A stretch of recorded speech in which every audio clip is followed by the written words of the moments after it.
Assalamualaikum warahmatullahi wabarakatuh, sahabat Edufit, ketemu lagi. Kali ini kita akan membahas soal-soal PPPK dan juga soal CPNS, yaitu khususnya tentang penalaran. Nah, di soal PPPK ini yang sudah diberikan dari Kemendikbud kemarin, bahwa materi ujiannya adalah diantaranya adalah yang pertama adalah kompetensi teknis, kemudian yang kedua adalah tes bakat skolastik, manajerial, sosiokultural, dan pertanyaan wawancara. Nah, khusus kali ini kita akan membahas tentang tes bakat skolastik atau penalaran. Nah, soal ini masuk ke dalam soal PPPK dan juga soal CPNS. Untuk yang CPNS ini masuknya adalah ke TIU, yaitu tentang penalaran. Baik, langsung aja kita bahas soalnya. Sekarang kita masuk ke bagian yang kedua dari soal PPPK. Oke, sahabat Innovate, sekarang kita masuk ke bagian yang kedua ya. Kita masuk ke nomor 11 sampai seterusnya. Untuk yang nomor 1 sampai dengan nomor 10 sudah kita bahas di video sebelumnya. Silahkan bagi yang belum lihat, bisa dilihat di video sebelumnya. Ini khusus untuk yang penalaran. Persiapan untuk PPPK dan juga CPNS. Nah, untuk yang bagian kedua ini kita akan fokuskan pada materi penalaran analitis ya. Jadi soalnya ada banyak nanti, jangan sampai terlewatkan satupun ya. Biar nanti teman-teman itu menguasai dan paham tentang model soal tentang penalaran analitis. Yang dibutuhkan dalam penalaran analitis ini adalah yang pertama konsentrasi, kemudian yang kedua adalah fokus, dan yang ketiga harus memahami aturan-aturan yang ada dalam bacaannya. Sebelum kita bahas, sebaiknya soal-soal ini coba teman-teman kerjakan terlebih dahulu ya, biar nanti teman-teman sambil berlatih. Karena dengan berlatih nanti teman-teman akan terasah kemampuan teman-teman dalam menyelesaikan, dalam menjawab soal-soal. Jika teman-teman hanya melihat saja, menonton saja, nanti seakan-akan mudah, tapi ketika mengerjakan sendiri terasa sulit. Nah, sebaiknya soal-soal ini semuanya dicoba dikerjakan dulu.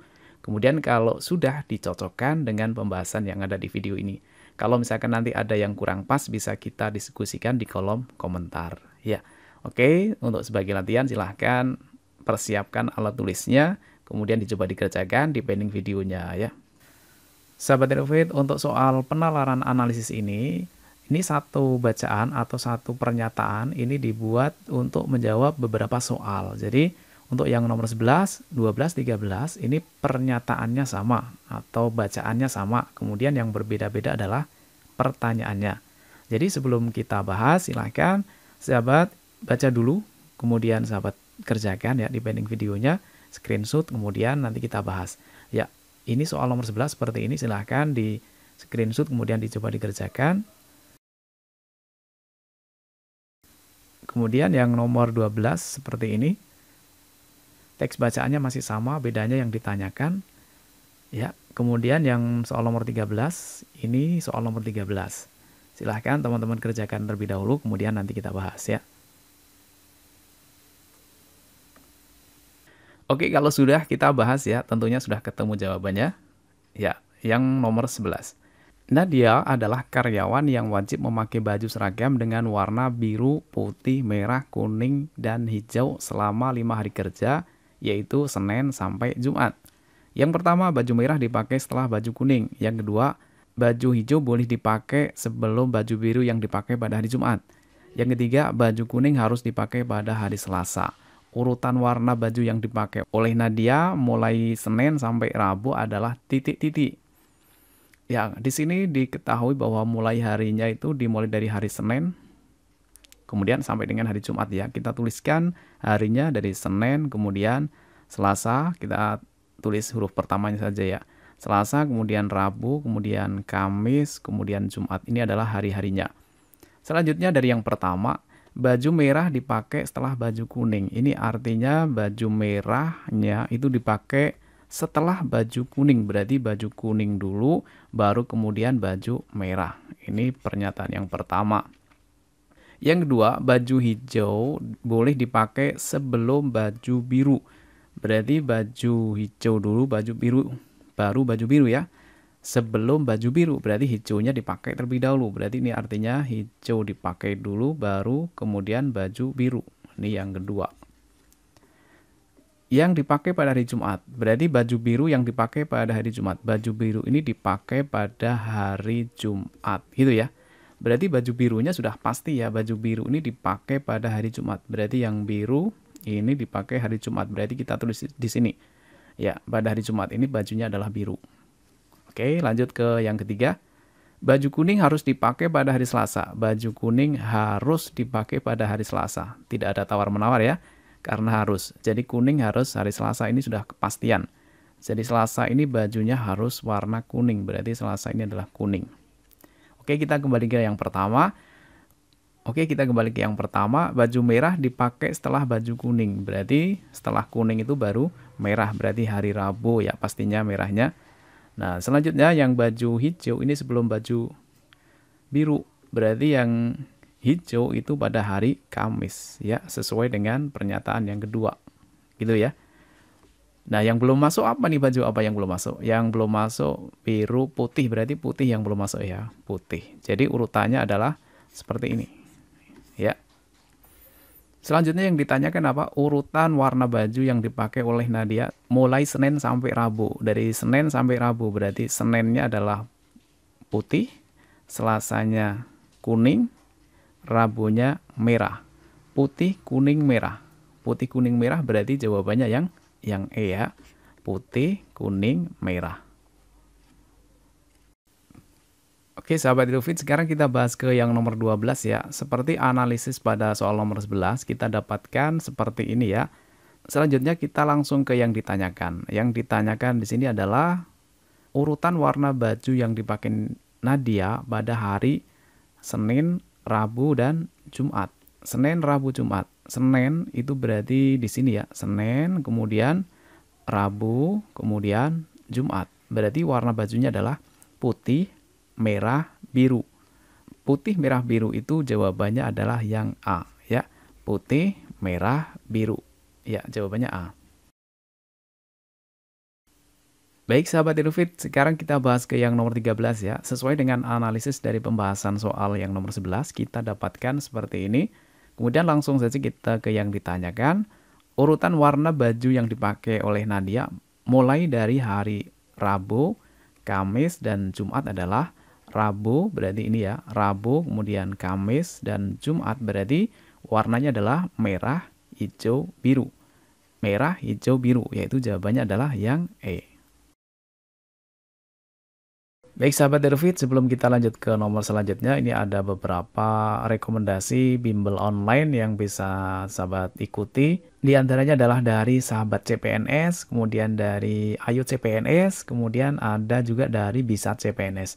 Silahkan teman-teman pilih yang mana yang mau diikuti teman-teman untuk bimbel online, karena di bimbel online itu disediakan tryout dan juga bimbingan tentunya ya. Pastinya karena namanya bimbingan ya tentu dikasih bimbingan. Jadi teman-teman bisa hubungi admin dari masing-masing bimbel tersebut untuk mendapatkan layanan yang maksimal.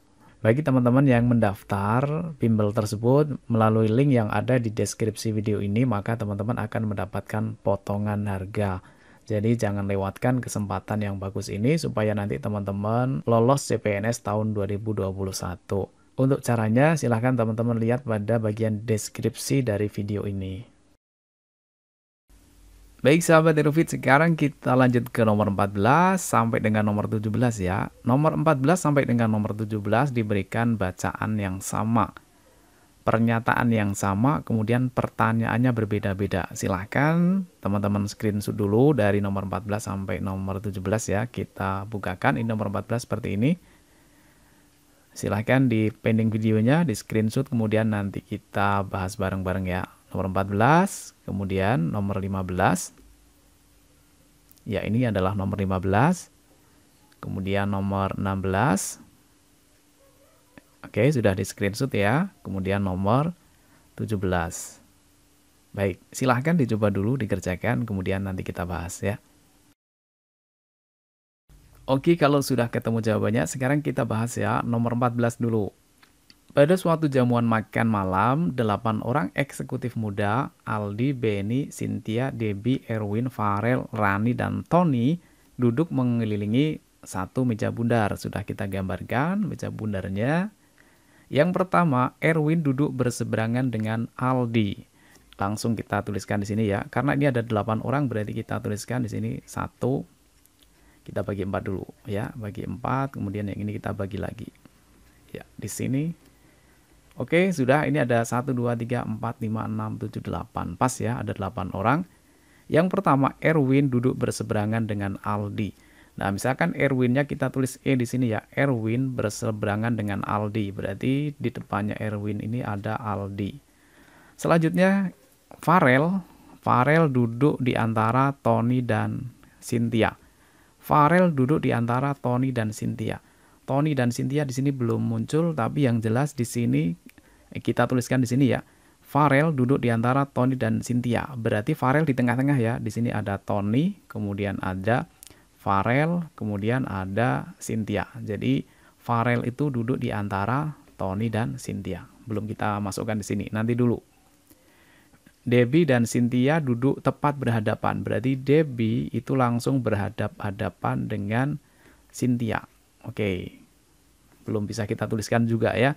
Yang keempat, Tony duduk 2 kursi terpisah dari Aldi. Yang kedua ini, duduk 2 kursi terpisah dari Aldi. Aldinya kan di sini ya.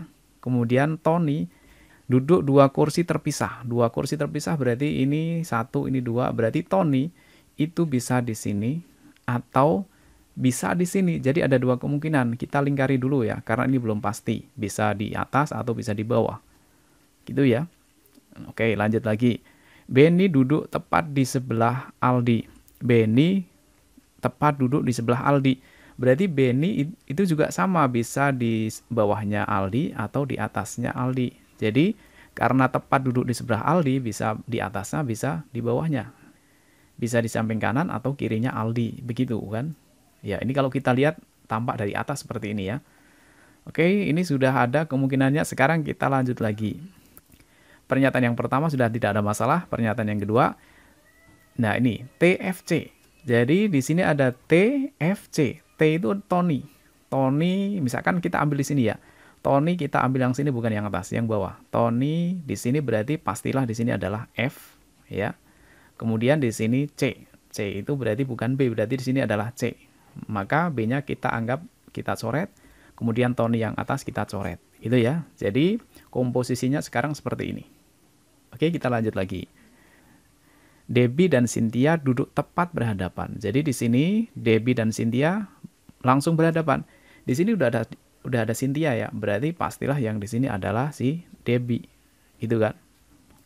Karena Debbie dan Cynthia duduk berhadapan. Ya, ini. Ya kan?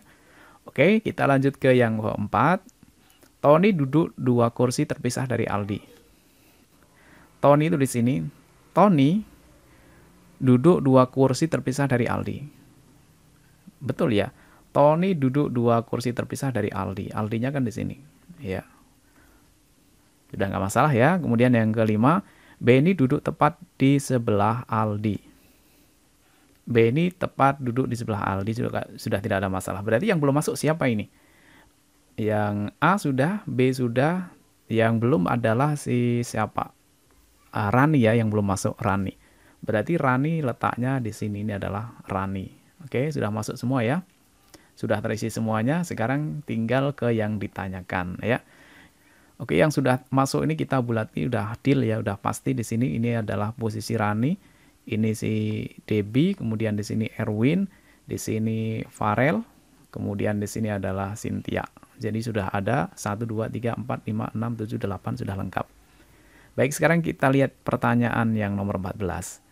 Pernyataan di bawah ini yang benar adalah Benny duduk di antara Erwin dan Tony. Benny di sini ya. Benny duduk di antara Erwin dan Tony. Erwin dan Tony-nya di sini. Tidak ya, berarti salah. Kemudian yang B, Rani duduk dipisahkan 2 kursi dari Tony. Rani duduk dipisahkan 2 kursi dengan Tony. Rani duduk dipisahkan dengan 2 kursi dari Tony. 2 kursi, berarti kursi yang pertama adalah kursi si Debbie, kursi yang kedua adalah Erwin. Jadi duduknya terpisah, 2 kursi. Benar ya? Jadi yang B benar. Ya sudah, kalau gitu jawabannya pastilah yang B, karena di sini yang ditanyakan yang benar. Baik, kalau mau kita cek juga boleh ya. Rani dan Benny duduk tepat berseberangan. Rani dan Benny berseberangan. Tidak ya, ini bersebelahan langsung, berarti salah juga. Yang D, Tony duduk di seberang Rani. Tony duduk di seberang Rani. Ya harusnya kalau berseberangan itu langsung hadap-hadapan ya. Kemudian Farel duduk berhadapan dengan Benny. Farelnya mana? Farel duduk berhadapan dengan Benny. Tidak ya, tidak berhadapan. Farel dengan Rani yang berhadapan. Berarti ini juga salah. Jawabannya adalah yang B. Baik teman-teman, sekarang kita ke nomor 15 ya. Seperti pada analisis yang nomor 14, hasilnya seperti ini ya. Jadi, langsung saja ke yang ditanyakan. Bila Farel dipisahkan oleh 2 kursi dengan Benny, pernyataan di bawah ini yang benar adalah Farel dipisahkan 2 kursi dari Benny. Farel itu berarti yang ini, dipisahkan 2 kursi dengan Benny. Benny yang ini ya, berarti benar ya, 2 kursi. Ini dipisahkan oleh 2 kursi dengan Benny.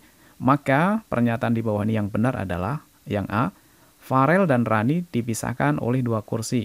Farel dan Rani dipisahkan bukan 2 kursi, tapi 3 ya, berarti salah. Kemudian yang B, Farel dan Aldi duduk berseberangan. Farel dan Aldi duduk berseberangan. Bukan ya, ini terpisahnya 1 kursi, berarti bukan. Kemudian yang C, Benny dan Tony duduk berhadapan. Benny dan Tony duduk berhadapan. Betul ya? Ya, Benny dan Tony duduk berhadapan, betul. Ya udah, jawabannya adalah yang C. Coba kita cek yang D. Cynthia duduk di sebelah Erwin. Cynthia duduk di sebelah Erwin. Erwinnya di sini, berarti tidak bersebelahan ya. Ini dibatasi 2 kursi. Berarti salah. Yang E, Rani duduk di dekat Tony. Rani duduk di dekat Tony. Tony-nya di sini. Tidak ya, ini dipisahkan 2 kursi. Berarti salah juga. Berarti benar jawabannya adalah yang C. Oke, sahabat Edufit, kita lanjut pembahasan ke nomor 16 ya. Sesuai dengan analisis dari soal nomor 14, kita dapatkan seperti ini. Selanjutnya kita cek ke yang ditanyakan pada soal nomor 16. Bila Farel dan Rani duduk berseberangan, pernyataan di bawah ini yang benar adalah Farel dan Rani duduk berseberangan. Ini sudah benar ya, bahwa Farel dan Rani duduk berseberangan. Berarti artinya ya berhadapan gitu ya. Jadi Farel dan Rani berseberangan. Pernyataan di bawah ini yang benar adalah Erwin duduk berhadapan dengan Benny. Erwin, itu yang ini ya, duduk berhadapan dengan Benny. Salah ya, harusnya dengan A. Berarti yang pertama salah. Yang kedua, Erwin duduk di sebelah Farel. Erwin duduk di sebelah Farel. Bukan ya, ini masih dibatasi. Ini terpisah 1 kursi, berarti salah. Kemudian yang C, Cynthia duduk di sebelah Benny. Cynthia duduk di sebelah Benny. Ya salah ya, terpisah 1 kursi. Ya, jadi ini bukan. Kemudian yang D, Rani duduk di antara Debbie dan Benny. Rani duduk di antara Debbie dan Benny. Betul ya. Jadi Rani ini duduk di antara Debbie dan Benny. Benar. Kemudian yang E, kalau kita mau yakin ya, Benny duduk di antara Aldi dan Cynthia. Benny duduk di antara Aldi dan Cynthia. Tidak ya, Benny tidak duduk di antaranya. Berarti ini juga salah. Berarti tetap jawaban yang benar adalah yang D. Baik sahabat Edufit, kita lanjut ke nomor 17 ya. Sesuai dengan hasil analisis dari nomor 14, kita dapatkan seperti ini. Kita baca ke yang ditanyakan. Beberapa kemungkinan di bawah ini yang tidak benar adalah. Jadi yang ditanyakan di sini yang tidak benar. Coba kita cek yang A. Debbie duduk di antara Rani dan Erwin. Debbie, ini Debbie ya. Debbie duduk di antara Rani dan Erwin. Betul ya. Kemudian yang B, Cynthia dan Benny dipisahkan oleh Aldi. Cynthia dan Benny dipisahkan oleh Aldi, berarti Aldi di tengah-tengah, Cynthia dan Benny di pinggir. Ya, benar ya. Jadi yang B benar. Yang C, Farel duduk di antara Tony dan Cynthia. Farel ya duduk di antara Tony dan Cynthia. Betul juga. Yang D, Debbie dipisahkan 2 kursi dengan Aldi. Debbie yang atas ini dipisahkan 2 kursi dari Aldi. 1, 2 ketemunya Aldi. Betul ya, dipisahkan 2 kursi dari Aldi. Berarti yang tidak benar pastilah yang E. Coba kita cek ya. Benny duduk di antara Erwin dan Tony. Benny itu ini ya. Benny duduk di antara Erwin dan Tony. Tidak ya, ini berseberangan ya. Jadi salah. Berarti yang salah adalah yang E. Oke sahabat Edufit, kita lanjut ke nomor 18, 19, dan 20 ya. Untuk nomor 18 sampai dengan nomor 20 ini ada bacaannya seperti ini ya, atau pernyataannya seperti ini. Silahkan nanti teman-teman kerjakan terlebih dahulu ya pertanyaannya untuk yang nomor 18 ini. Untuk yang nomor 18 silahkan di screenshot dulu ya. kemudian dikerjakan. Selanjutnya kita beralih ke nomor, pernyataannya masih sama, yaitu seperti itu. Kemudian silahkan dicoba dikerjakan. Kemudian yang nomor 20 juga masih sama pernyataannya, silahkan dicoba dikerjakan.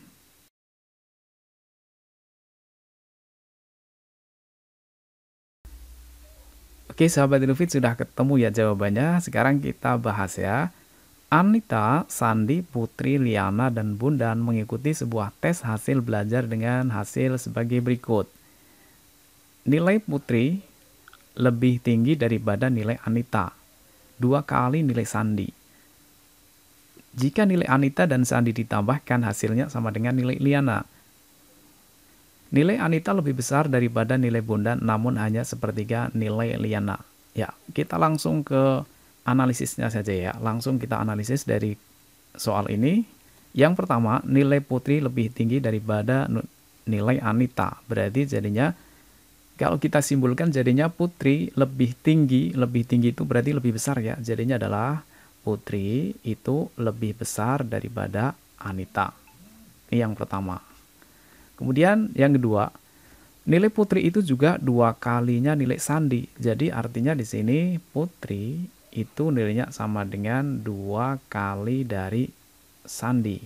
Ini kalimat selanjutnya ya. Nilai Putri selain dia itu lebih besar dari nilai Anita juga 2 kali nilai Sandi. Gitu ya, yang Putri ini. Kemudian yang kedua, jika nilai Anita dan Sandi ditambahkan, hasilnya sama dengan Liana. Jadi maksudnya gimana? Ya, Anita ditambah dengan siapa? Sandi, nilainya akan sama dengan nilai dari Liana. Berarti kita singkat dengan L. Ya, ini kalimat yang kedua. Kemudian kalimat yang ketiga, nilai Anita lebih besar dari nilai Bundan. Berarti nilai Anita itu lebih besar dari nilai Bundan. Jelas ya? Selanjutnya, namun hanya sepertiga dari Liana. Jadi punya siapa? Anita ini juga hanya sepertiga dari Liana. Jadi Anita itu nilainya sama dengan sepertiga dari Liana. Nah, sudah kita dapatkan semuanya. Kita tinggal analisis ya. Berarti selanjutnya kita analisis. Ada persamaan di sini. Yang kedua ini ada A plus S sama dengan L. Di sini A sama dengan sepertiga L. Berarti untuk yang dua persamaan ini kita substitusikan dulu ya. Jadi A yang di sini ini kita ganti dengan sepertiga L ya. Jadinya kita tulis di sini A-nya kita ganti dengan sepertiga L, itu mengganti posisi A. Kemudian ditambah dengan S ya. Nilainya akan sama dengan apa ini? L. Nah, sekarang kita cari S-nya. Berarti S sama dengan L. Ini sepertiga, kalau kita pindah ruas jadinya min sepertiga. Di sini ada L berarti min sepertiga L. Nah, untuk mengerjakan soal pecahan itu berarti kan harus penyebutnya sama. Di sini nggak ada angkanya, berarti artinya 1. Nah, di sini penyebutnya 3 kan?